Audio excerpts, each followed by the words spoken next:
This knife has a straight edge on it, so it's very easy.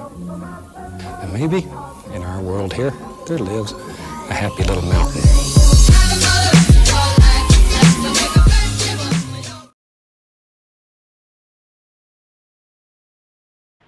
Yo, what's up mga Lord? Bryant Condes na naman nga pala at pangalawang araw ng vlog natin. Sinusubukan natin mag-daily vlog nga, no? So, pangalawang araw na to at pangatlong araw ng MECQ. Ito yung MECQ edition ko.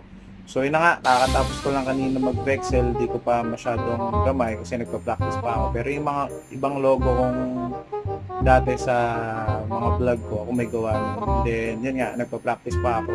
So, ayan, siguro popost ko na lang dyan para makita nyo yung mga vexel art ko, and then yun. So ngayong araw naman is magko-custom ako ulit. Hindi na to DIY, custom na to.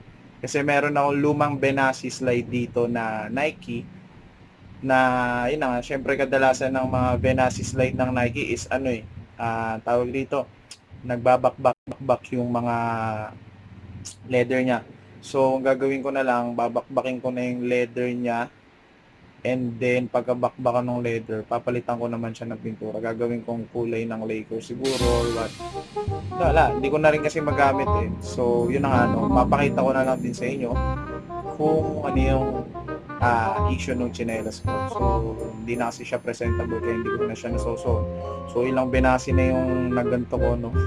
Tumupo ko lang yung balat dahil hindi mo na masyadong nagagamit. Siguro kasi syempre, ayan, init lamig. Kaya ganun nangyayari sa slide. So, yun na nga mga lot, no? Pakita ko na sa inyo yung slides ko. Let's get it.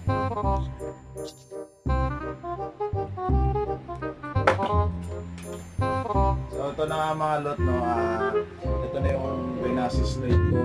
Nasira na rin yung karton niya. So, yan. Ito yun. Ito yung i-custom ko. Siya. Kulay orange talaga siya. Yan. Ayan ang Benassi slide ko. So, i-montage ko na.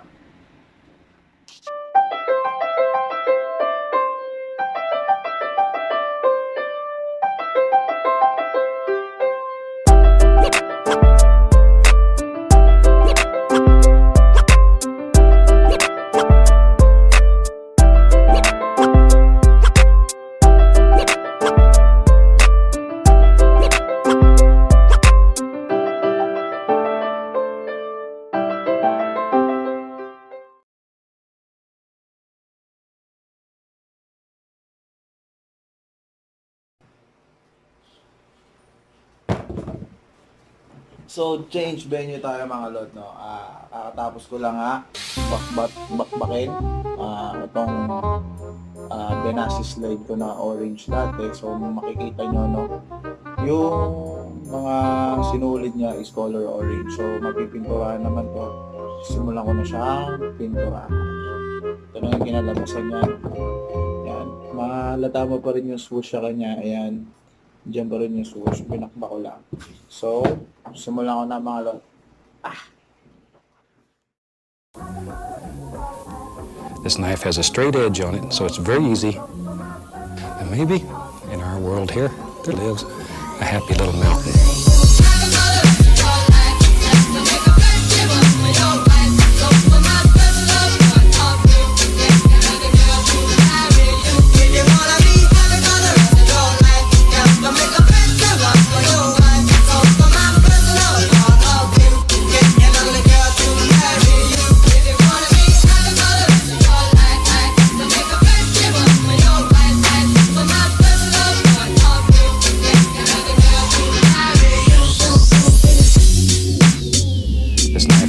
Edge on it, so it's very easy.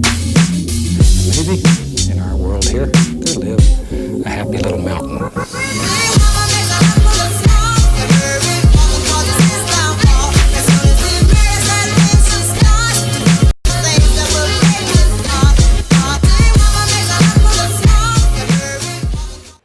Yung mga lot post muna para nga pala sa gagamitin ko dito sa may gitna.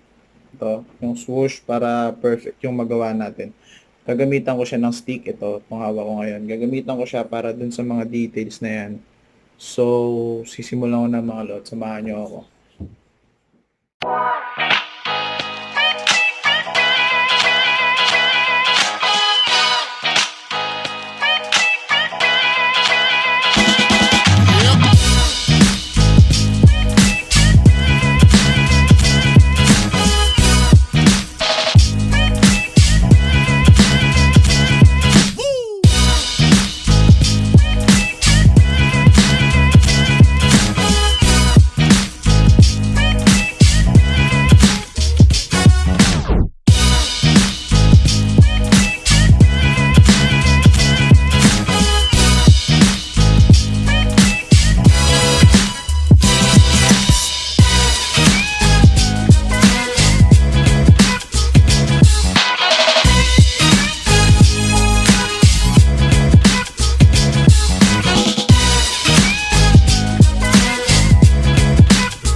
Yo, what's up mga lot? Maraming salamat sa panonood ng aking video. Sana meron kayong nakuwang idea kung paano pwede gawin yung mga lumang gamit ay pagandahin ulit. So, yun lang mga lot. Kung nagustuhan nyo, papindot na lang ang like button. Huwag nyo kalimutan mag-comment at mag-subscribe na rin kayo sa channel ko. Maraming salamat. Hanggang sa susunod. Peace!